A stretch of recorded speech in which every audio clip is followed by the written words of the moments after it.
lur. Edisi kali ini Alfata Jaya Motor YouTube channel kita ngerakit transmisinya punya motor Revo Absolute injeksi. Untuk transmisi Revo Absolute injeksi maupun yang lama itu tidak ada perubahan lur, sama saja, hanya untuk perubahannya itu ada pada sistem pengapian dan pembakarannya, yaitu untuk injeksi dan yang non injeksi. Oke, kita kali ini cuma mau bahas tentang rakit transmisi, kemudian bagaimana cara memasangnya di crankcase ketika akan menyelesaikan pemasangan akhir. Lur, sebelumnya mungkin kita mengulangi beberapa video yang sudah pernah saya upload untuk lebih mengenal apa itu gear transmisi, apa nama-nama gearnya, dan permasalahan yang sering muncul pada rasio gear transmisi, khususnya ini untuk motor Revo Absolute. Nah, untuk gear transmisi itu sendiri dia ada dua sub ya, lur. Terdiri dari dua sub. Sub yang langsung berhubungan dengan rumah kampas ganda ini langsung berhubungan dengan rumah kampas ganda. Ini disebut sebagai drive sub.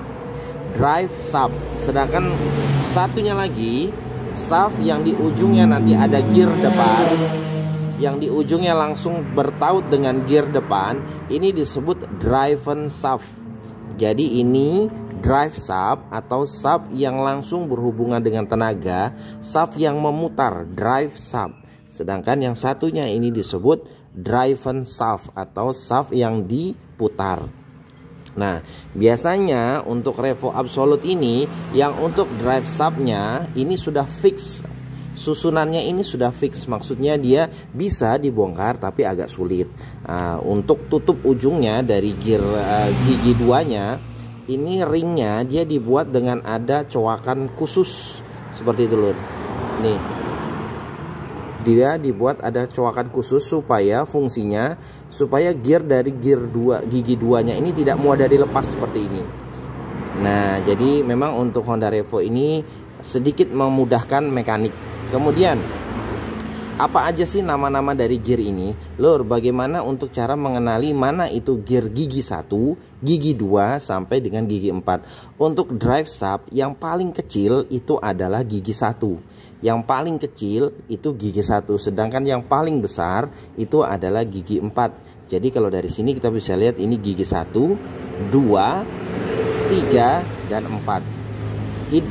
Prinsip kerjanya pada saat kita memasukkan persneling gigi 1 itu adalah gigi kecil memutar gigi besar. Karena itulah rasio yang dihasilkan besar atau torsi tenaga yang dihasilkan besar tapi putarannya lambat. Karena gigi kecil memutar gigi besar. Nah, pada bagian gear-gear ini, dalam satu shaft ini ada beberapa nama gear. Ini adalah gear yang bisa berputar di tempatnya.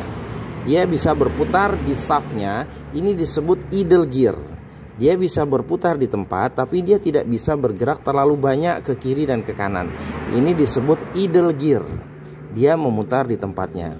Ada gear yang dia bisa bermain ke kiri ke kanan dengan bebas, tapi dia tidak bisa berputar di tempatnya.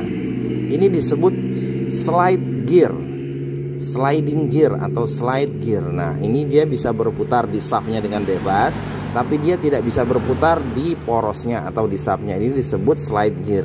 Nah, ini juga untuk gigi 3 ini dia bisa berputar di tempatnya tapi tidak bisa bergerak kiri kanan. Ini juga sama disebut sebagai idle gear. Nah, sementara untuk gigi 1 ini lur, dia tidak bisa berputar, dia juga tidak bisa maju mundur kiri kanan. Dia menyatu dengan shaftnya. Ini disebut fixed gear. Fixed gear. Nah, seperti itu. Itu nama-nama gigi atau rasio yang ada dalam satu shaft untuk transmisi. Nah, begitu juga untuk yang di driven shaftnya lur. Di driven shaft itu jenis giginya juga sama. Ada yang hanya berputar di tempatnya. Nah, ini idle gear. Ada yang juga bermain maju mundur. Ini disebut slide gear. Dan juga yang fix di tempatnya itu disebut fixed gear. Nah, kemudian bagaimana urutan perakitannya? Berbeda dengan yang drive gear. Untuk drive gear ini dia bagian untuk gigi tiganya dia bisa dilepas. Gigi tiganya itu terdiri dari beberapa ring dan juga ada stopper untuk supaya ketika kita memasukkan gigi 4 dia tidak langsung bisa loncat ke gigi 1. Ingat lur, motor Revo ini dia rotari. Jadi ketika dari posisi gigi 4 dia bisa langsung netral. Karena itulah nanti dia membutuhkan stopper. Nih, setelah dari gigi. Nah, ini cara untuk mengenali giginya itu begini. Gigi 1, 2, 3, dan 4. Jadi yang paling besar kalau di drive gear ini adalah gigi 1. Kemudian untuk di shaft ujungnya ini sih bisa juga lur dilepasin, tapi dia ada snap ringnya yang harus kita buka. Saya sendiri biasanya ini tidak perlu membuka ini jika pada saat kita sebelum merakit dari pengecekan visualnya ini kita tidak mendapati kerusakan baik itu dari celah untuk garbu pemindahnya ataupun pada gigi-giginya itu sendiri. Jadi tidak perlu dibuka. Jadi urutan pemasangan untuk gear di drive gear kalau untuk gigi tiganya saja. Nih, yang pertama, setelah snap ring ini ada ring yang besar lur. Ring yang paling gede taruh di sini. Kemudian ring tebal. Ring tebal tapi tidak lebar. Nanti dia ring itu akan masuk ke celah yang ada stopper ini, di celahnya di stopper. Kemudian stoppernya masukkan, pastikan ring yang besar ini masuk ke celah stoppernya, masuk ke dalam stoppernya. Nah, seperti itu lur, pastikan. Kemudian terakhir di bagian atasnya ada ring. Nah, seperti itu, gampang ya lur. Nah, untuk khusus motor Revo merakitnya ketika kita memasang di crankcase dia tidak bisa dipasang satu-satu seperti motor Shogun atau seperti motor Satria F atau Satria, Fish Air dan lain-lain. Tapi kita harus memasang dalam kondisi menyatu seperti ini dan juga dengan botol garbu pemindahnya. Ini lur, nih kadang-kadang yang dilupakan oleh mekanik dalam botol pemindah ini di bawahnya ada pin untuk masanya gigi netral. Nih lur, jadi jangan sampai lupa ketika memasang di bagian bawahnya ini ada pin gigi netralnya. Ini kadang-kadang jatuh kalau dipasang. Jadi biasanya saya kasih grease lur biar dia nggak gampang lepas.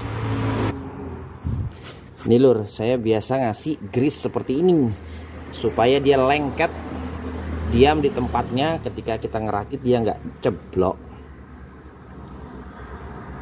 Nah, kalau gini kan aman dia lur. Nah, kemudian ketika memasang, nih cari coakannya. Ini untuk stopper gigi 4. Ini posisinya nanti masuk seperti ini di sini. Lalu saya atur dulu.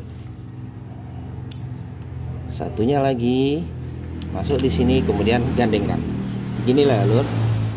Nih, jadi sampean pasang seperti ini. Untuk forknya paskan di masing-masing di posisi slide gearnya dengan posisi pemasangan. Ini yang ke arah coupling house atau rumah kopling, ini yang ke arah gear belakang, gear depan. Jadi seperti ini. Nah, kalau sudah begini, masukkan ke crankcase-nya.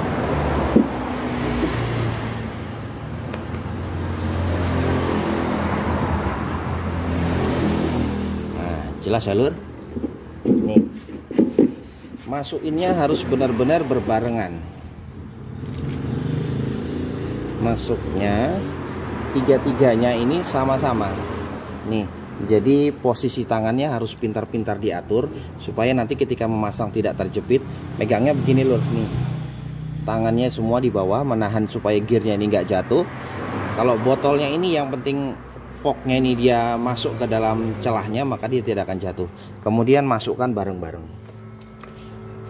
Masukkan bareng-bareng sama tetap di posisi semula. Yang agak keras itu shaft gear depannya. Nih, kalau udah masuk keluarkan tangannya supaya tidak kejepit.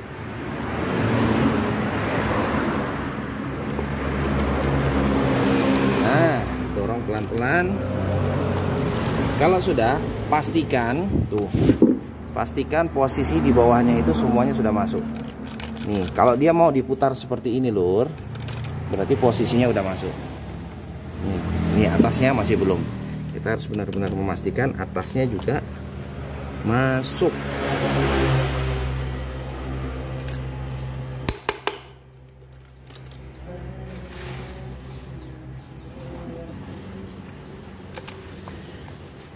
Nih, kalau atasnya juga sudah sama rata seperti ini lur, berarti posisinya sudah pas. Untuk mengeceknya putar seperti ini. Nah, kalau 360 derajat, 720 derajat putaran tidak ada sandungan, berarti posisinya semua sudah pas. Satu lagi untuk meyakinkan, selain diputar seperti ini, satu lagi untuk meyakinkan, putar botol transmisinya. Pastikan ketika dia diputar sebanyak 360 derajat tidak ada hambatan, yang berarti semua transmisinya bisa masuk ke tempatnya masing-masing. Ketika sampai putar ke arah gigi 1, gigi 2, pastikan botol transmisinya ini benar-benar bisa berputar 360 derajat. Nih. Sambil diputar-putar ya lur. Oke, ini masih belum netral. Kita cari posisinya nih. Ketika as drive-nya ini diputar, sementara drive asapnya tidak berputar, berarti itulah posisi gigi netral. Oke lur, sederhana, gampang, hanya perlu dicoba. Insya Allah seperti itu buat teman-teman yang baru belajar mekanik. Untuk sebagai permulaan, transmisinya gigi Revo Absolute ini memang tidak terlalu ribet. Masih jauh lebih ribet seperti transmisinya Satria F, kemudian Satria 2 tak, atau juga termasuk Honda Supra. Honda Supra masih lebih rumit daripada ini. Oke lur, insya Allah seperti ini sharing dari Al-Fatah Jaya Motor. Ikuti terus Al-Fatah Jaya Motor YouTube channel supaya tidak ketinggalan konten-konten yang lain ya lur. Terima kasih. Assalamualaikum.